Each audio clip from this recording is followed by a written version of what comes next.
Respected Kidderpore IMA Association President Dr. Shakil Akhtar, Honorary Secretary Dr. Mainul Hussain, respected dignitaries on the dais, Chairperson and Co-Chairperson Dr. Ronen Dashgupta and Dr. Shoaib Kaisar respectively, ladies and gentlemen. So today I'll be talking about type 2 diabetes management and its recent approach. And this is a very relevant topic as of today, because we all know that every fifth Indian will be a diabetic subject, not so very close, but it's definitely close by the year 2030. So here you can see the 2022 ICMR India 13. There is treat to target, as you can see over here, HbA1c levels less than 7% and blood sugar should be less than 140 by 90 millimeter mercury. Total cholesterol should be less than 200 milligram per dl and triglycerides level should be less than 150 milligram per dl. And LDL cholesterol should be less than 100 milligram per dl. But unfortunately, we can see over here that 64% of the Indian diabetic subjects that do not attain the HbA1c target of less than 7%, and 53% of type 2 diabetic subjects have a HbA1c level more than 8.5%. So I'll be talking from the Standards of Care in Diabetes 2023 guidelines, which is very relevant in today's diabetes treatment scenario. So this is the glycemic goals, as we can see over here. An A1C goal for many non-pregnant adults of less than 7% without significant hypoglycemia, which has got level A evidence. And if we are using ambulatory glucose profile, a glucose management indicator to assess glycemia, a parallel goal for many non-pregnant adults is time in range, that is TIR of greater than 70%, with time below range, that is TBR of less than 4%, and time of level 2 hypoglycemia, that is less than 54 milligram per dl, should be less than 1%. And those with frailty or at high risk of hypoglycemia or very sick people with multiple comorbidities, a target of greater than 50% of the time in range with less than 1% time below range is recommended. And another thing is, we also should put our judgment regarding the treat to target approach, which should be maintained by our patients. So less stringent A1C goals of less than 8%, that is, it is equivalent to 153 milligram per dl blood glucose level, which is appropriate for patients with limited life expectancy or where the harms of treatment are greater than the benefits. If you look at the pros and cons, and obviously we have to look into this, because such stringent targets cannot be met in such patients. And we should be required to reassess the glycemic targets based on patient-specific goals. So this is very pertinent that healthy lifestyle behaviors, diabetes self-management, education and support, and avoidance of clinical inertia, which is definitely detrimental in changes of the way we treat the patients, or whether we need to intensify treatment or de-intensify treatment. That is a very definite and very pragmatic outlook which needs to be looked into. And also we need to look into the social determinants of health, which should be considered in the glucose-lowering management of type 2 diabetes. And more importantly is adults with type 2 diabetes with established or high risk of atherosclerotic cardiovascular disease, heart failure, and a chronic kidney disease. The treatment regimen always should include agents that reduce the cardiac metabolic risks. So pharmacologic approaches that provide adequate efficacy to achieve and maintain the treatment goals should be considered. And nowadays it's not that stepwise approach that we initiate with metformin is never the situation right now. Based on 2023 ADA standards of care guidelines, because we need to look into the patient prototype, the patient-specific factors, and the treatment goals what we need to attend. And based on that, we should design the glucose-lowering therapy for our patients. So today, this is a very novel molecule, as you can see over here, tirzepatide. Tirzepatide is a dual GLP-1 GIP agonist. and this has got a dose-dependent decrease in HbA1c level. This illustration shows its comparison with placebo and with dulaglutide, which is a GLP-1 RA. And here you can see that the dose-dependent decrease in A1C level is pretty gratifying. With 10 milligram of tirzepatide, the HbA1c level decrease is 2.5% from baseline. The higher the dose we up-titrate, it goes to 15 milligram of tirzepatide. It leads to about 2.5% of decrease from baseline of the HbA1c level as compared to dulaglutide, which achieves around 1.5 to maximum 2% below the baseline changes. And this is the tirzepatide dose-dependent decrease in body weight. This is also very important as compared to dulaglutide. We can go up to, with a tirzepatide 10 milligram dose, of 8.7 kg decrease in body weight, and with 15 milligram to the tune of significant decrease in body weight of 11.3 kgs. As compared to baseline and as compared to dulaglutide, which we can reach up to 4.8 or 5 kg at the most. So this is a tirzepatide, the various adverse events. Now the main adverse events are the GI adverse events, nausea, diarrhea and vomiting. Obviously not too significant to be talked about. And regarding adjudicated acute pancreatitis, cholecystitis, not too significant for that matter, and total hypoglycemia, especially severe hypoglycemia, that is level 1, level 2, that is less than 70 milligram per GL or less than 54 milligram per GL according to the guidelines. It's not very significant with the use of tirzepatide for that matter.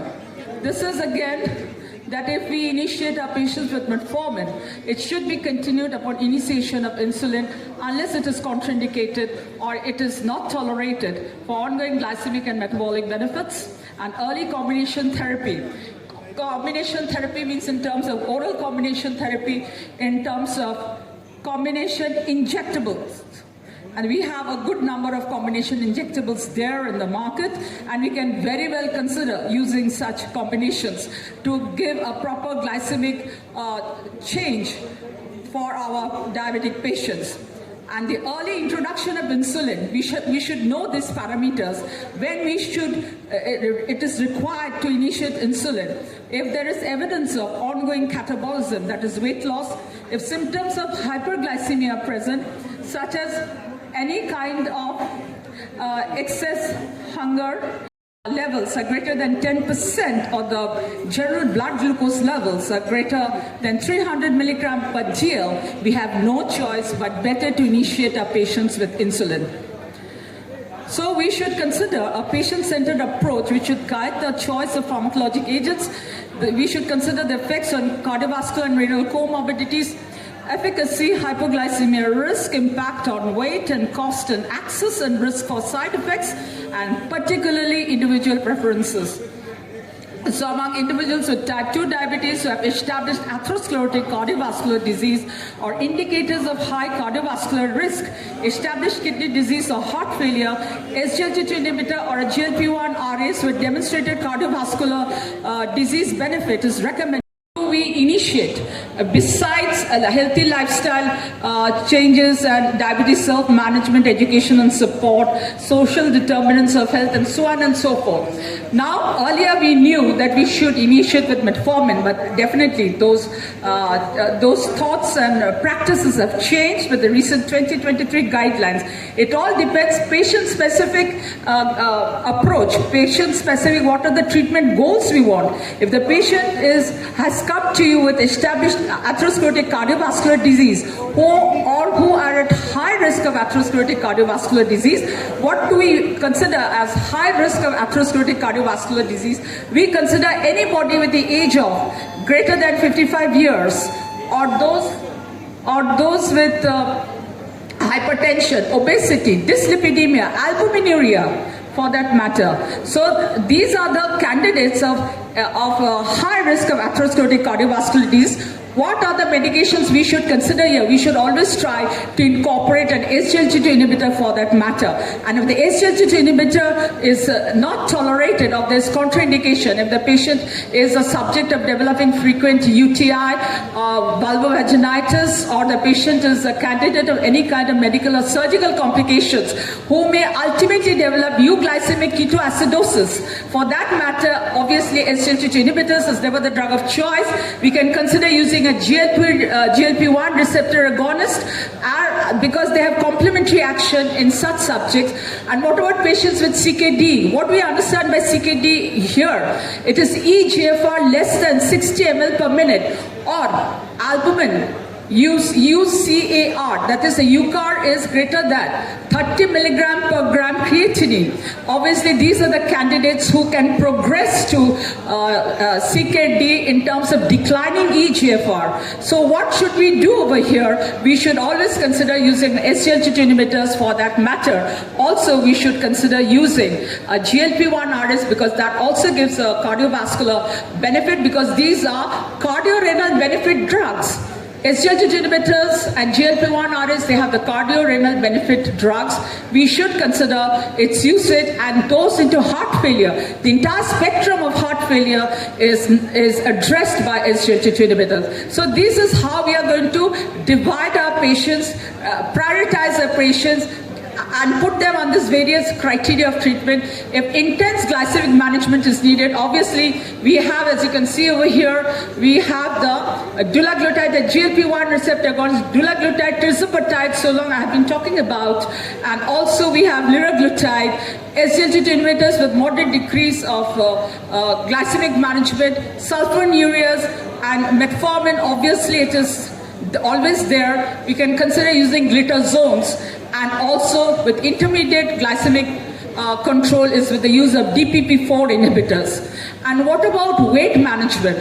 Number one, if all therapeutic drugs fail, there is metabolic surgery or bariatric surgery, and if we are into medications, the drug of choice always is a GLP-1 receptor agonist. Particularly we have oral semaglutide for that matter.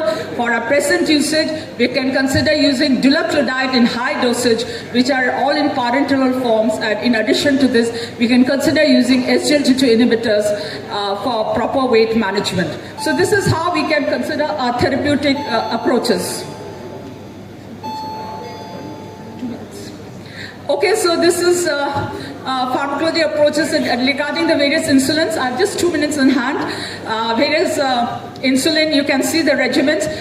Multiple daily insulin in terms of long-acting insulin analogs, rapid-acting insulin analogs, and ultra-rapid-acting insulin analogs. And we also have nowadays the use of continuous insulin infusion pumps have very much in place. Particularly the best option is the use of hybrid closed-loop technology, which gives the flexibility of glycemic control with lower incidence or risk of hypoglycemia. Obviously, the cost factor is definitely one aspect.